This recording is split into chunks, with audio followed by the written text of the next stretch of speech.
actually running way behind at the moment. So quickly on to Shane, who's actually going to present his the project he's working on, which is the open outcomes of patients' evidence with novel DIY artificial pancreas technology.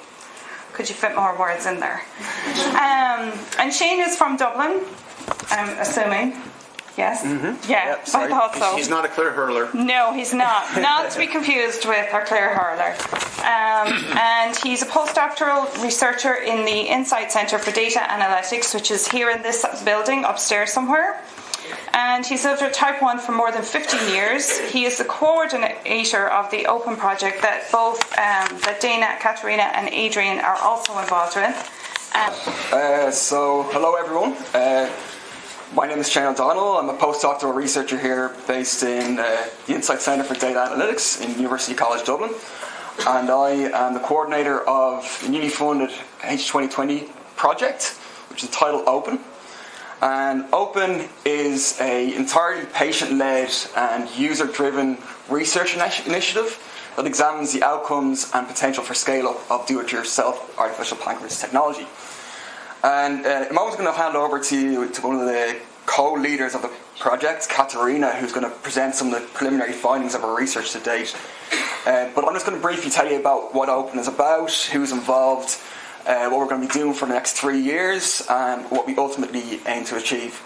So before I begin, I have to confess that despite co-leading an international project on DIYAPS systems, I actually haven't quite managed to build a closed-loop system myself yet, much to the annoyance of my girlfriend, who I've been promising less hypos, less alarms, more sleep, but hopefully get there soon. But today. But what really kind of drew me into the kind of DIY movement in the first place was not so much the technology itself, but it was the kind of community, it was the sense of solidarity and collaboration, open source collaboration that really inspired me. And I wanted to get involved in some way, but I have no technical background in terms of engineering or IT expertise.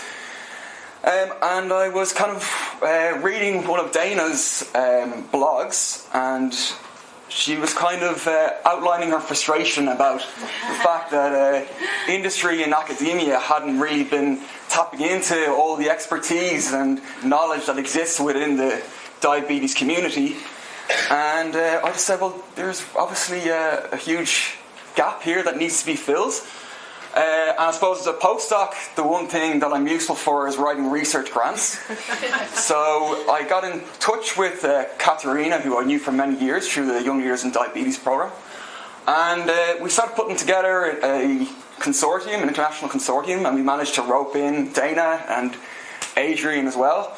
And we applied for EU funding, and we weren't particularly hopeful that we would get it. And someone managed to get it first time round, so yeah, we're really happy with that.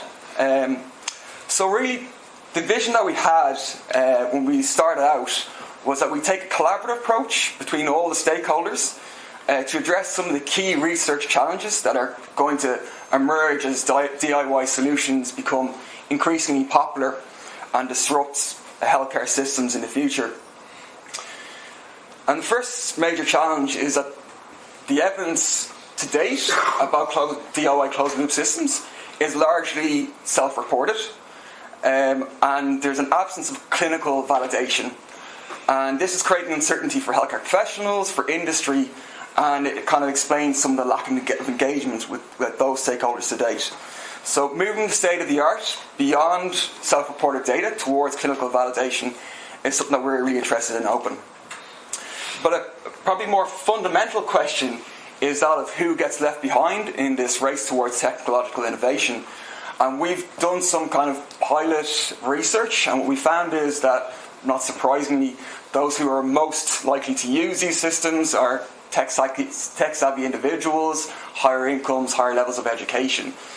And there's also a slight gendered difference as well in terms of the uptake. Men tend to use the system more than women.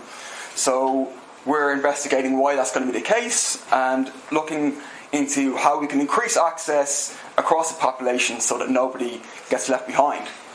So these are not just technical or clinical issues, they're also sociological, political in nature, and it takes an interdisciplinary and an intersectoral approach to address them effectively. So this is our goal as part of Open, is to examine what academia, industry, and people living with diabetes can learn from one another towards the goal of making artificial pancreas technology available to everyone based on clinical need. And our consortium very much reflects that, so it's interdisciplinary.